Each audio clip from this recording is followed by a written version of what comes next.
কিয়ামতের দিন আল্লাহ রাসূল এই উম্মতের ব্যাপারে বলবে, আমার উম্মতের হিসাব কিতাব কোথায় নিবেন? কেন, যার সবারটা যেমন নেই তেমন নিব? তো মাথাটা নিচা হয়ে যাবে। আল্লাহ বুঝবেন, জিজ্ঞেস করবেন মাথা নিচা কেন? বলে সবার সামনে হিসাব কিতাব নিবেন, আমার উম্মতের ভুল ত্রুটি জেনে ফেলবে, আমি লজ্জিত হয়ে যাব। আপনারা বলছেন আমাকে লজ্জা দিবেন না। তো আল্লাহ জিজ্ঞেস করবে আপনি কি বলতে চান? আমার উম্মতের হিসাব কিতাব আমাকে নিতে দেন, আমি নিব, কাউকে জানতে দিব না। তো বলছে বন্ধু, এটা তো ওয়াদার বিপরীত হয়ে যাবে। আপনি যদি আপনার উম্মতের হিসাব কিতাব নেন আর বড় বড় ভুল যখন আপনি দেখবেন, বড় বড় ভুল, আমি কেমনে বুঝাবো? কেমনে বুঝাবো?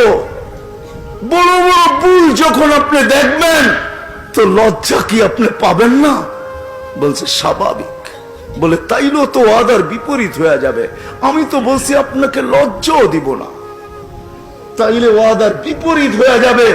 তা আল্লাহ বলবে, আল্লাহর রাসূল চুপ হয়ে যাবে। আল্লাহ বলছে বন্ধু, আমি আপনার উম্মতের হিসাব কিতাব পর্দার ভিতরে নিব না, আপনাকে জানতে দিব না, কাউকে জানতে দিব। মুহাম্মাদুর রাসূলুল্লাহ, ওই রাসূলের কারণে যিনি উম্মতের জন্য কিয়ামতের মাঠে বলবে।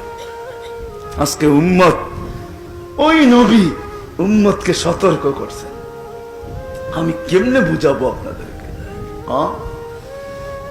শুধু শুধু কিয়ামতের মাঠে দাঁড়ায় বলবে না, ইন্না কওমি ইত্তাখাযু হাযাল কুরআনা মাহজুরা।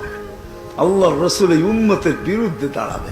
এমন এমন লোক আছে যাদের বিরুদ্ধে দাঁড়ায় যাবে, অথচ আল্লাহ উম্মতকে সুযোগ দিছিলেন। রাগ হয়ে যাবেন বললে? রাগ হবেন? সারা দিন আসতে পারে না এই মজমায় বহুত লোক আছে, 5 বেলা আল্লাহ ডাকে, আল্লাহর ডাকে সাড়া দিতে পারে না। বহুত লোক এখানে আছে, ইচ্ছা সুযোগ পাইলে নামাজ পড়ে, নাইলে পড়ে না, ঠিক না? সুযোগ হইলে পড়ে, সুযোগ পাইলে পড়ে, নাইলে পড়ে না, মন চাইলে পড়ে, নাইলে পড়ে না। 5 বেলা কে ডাকে? কে ডাকে? শুধু আল্লাহ। শুধু আল্লাহ ডাকলে তো আমার মনকে বুঝাইতে পারতাম যে এক নামের অধিকারী আল্লাহ ডাকে। শুধু আল্লাহ ডাকে না, 99 পদের মালিক আল্লাহ ডাকে, যার একটা পদের শুরুও নাই শেষও নাই।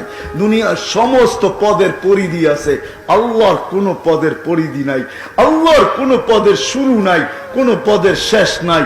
আল্লাহ এক নামের অধিকারী না। আল্লাহ শুধু আল্লাহ না, আল্লাহ তো রহমান, আল্লাহ তো রহিম, আল্লাহ তো মালিক, আল্লাহ তো কুদ্দুস, আল্লাহ তো সালাম।